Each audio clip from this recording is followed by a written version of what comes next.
Et bonjour à tous et à toutes et bienvenue sur ma chaîne pour une nouvelle présentation et aujourd'hui je vous propose de découvrir le petit guide des cristaux de Judy Hall.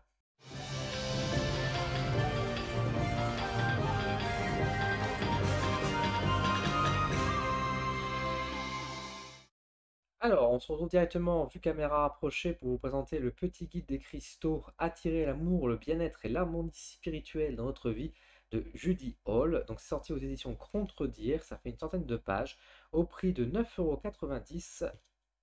Voilà, tout simplement, et c'est sorti en 2016. Voilà. Alors, qu'est-ce qu'on retrouve dans ce petit livre? Donc, vous voyez, c'est quand même un petit livre de poche par rapport à ma main. Il n'est pas bien grand, donc ça peut être transporté partout, j'ai envie de dire. Je vous montre un petit peu à quoi ressemble le sommaire. Donc, on va avoir une introduction pour nous rappeler un peu l'histoire des cristaux, comment ça marche, etc.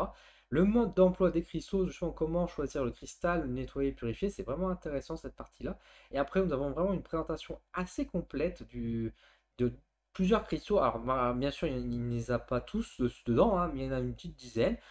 Et alors, c'est les incontournables pour cette personne-là. En tout cas, ça donne effectivement quelques grands noms en termes de cristaux. Alors, en termes d'introduction, donc c'est un livre en couleur, on a également des images, on ça rappelle. Là, par exemple, comment choisir votre cristal, on nous explique la divination avec les doigts justement pour choisir notre cristal. C'est vraiment intéressant. Comment les nettoyer, les purifier, etc. Comment les utiliser. Donc ça, c'est encore une fois très complet. Je suis assez content de cette partie-là.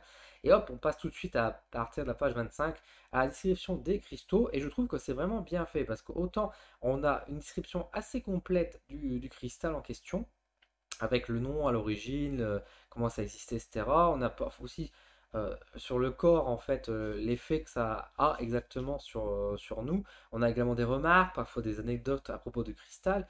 Donc voilà, la correspondance physiologique, sur le mental, quel effet a la pierre sur nous, les émotions, sur l'esprit. Donc c'est vraiment très bien. Voilà, le savez-vous, encore une fois, la petite anecdote.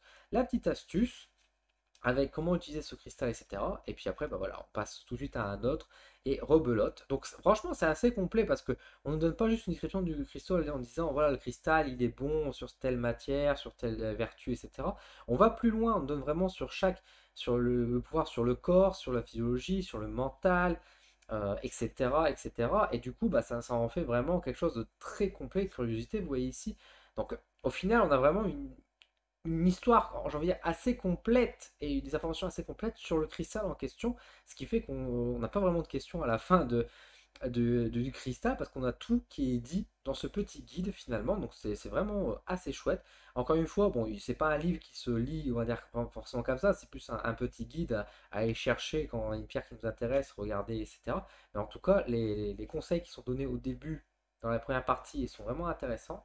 On a une référence bibliographique à la fin, donc ça c'est plutôt chouette aussi si on souhaite poursuivre un peu justement nos renseignements. Et puis voilà, bon, là, la mise en page. Voilà à quoi ressemble un petit peu le petit gris des cristaux. Je vous donne mon avis. Alors avant de donner réellement mon avis, je vais vous lire un petit passage du livre pour vous donner un peu l'idée de comment c'est écrit, comme ça peut vous donner un peu plus d'idée tout simplement sur la manière d'écrire et si ça peut vous plaire. Donc je vais lire tout simplement à la page 6 l'introduction sur le petit guide des cristaux. Êtes-vous, comme la plupart des gens, attiré par des pierres brillantes et scintillantes, facetées, taillées pour dévoiler des surfaces plates et polies, se montrant sur leur meilleur jour?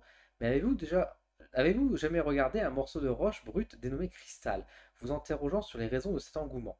Les cristaux peuvent offrir un aspect terne, jusqu'à ce que vous ressentiez leur énergie. Ils n'ont pas besoin d'être énormes et claquants pour être puissants. Un petit morceau brut peut agir aussi bien qu'un gros spécimen poli. Vous trouverez la plupart de ceux décrits dans cet ouvrage dans des magasins spécialisés, même s'il est possible d'en obtenir certains, les plus rares et les nouvelles pierres à vibration élevée, œuvrant à une fréquence supérieure. Voilà, donc pour vous donner un peu l'idée de l'écriture, je ne vais pas aller beaucoup plus loin, je pense que ça vous donne déjà un peu le niveau du style. Bah, écoutez, moi, ce petit guide des cristaux, attirer l'amour, le bien-être et l'harmonie spirituelle dans votre vie, bah pour moi c'est un grand oui. C'est un petit livre, 9,90 €, c'est vraiment pas cher. Ça donne pas effectivement tout, c'est pas un dictionnaire hein, dans le sens où c'est pas un dictionnaire qui référencerait tous les cristaux existants. Au contraire, c'est quelque chose c'est un petit guide pour déjà bien les pratiquer, pour bien choisir et revenir sur, on va dire, les principaux qu'on peut retrouver, comme ils disent si bien, dans la plupart des magasins, dans les boutiques spécialisées. Donc, et encore une fois, c'est très complet. Enfin, c'est vraiment expliqué de manière complète. Au début, moi, quand je l'ai eu, j'étais là un peu en mode, oui, bon, bah, ça doit expliquer, on va dire, rapidement, etc. Et puis, j'étais quand même agréablement surpris de voir, bah, j'allais dire la complétude. C'est peut-être pas le bon mot, mais en tout cas, le fait que ce livre nous offre vraiment beaucoup d'informations facilement, rapidement et de manière tout à fait logique en fait. Et en plus de ça, enfin, je suis pas expert en lithothérapie, attention, donc après je peux pas forcément voir, on va dire, à l'intérieur des informations, mais en tout cas, ce qui est dit pour moi, ça me parlait.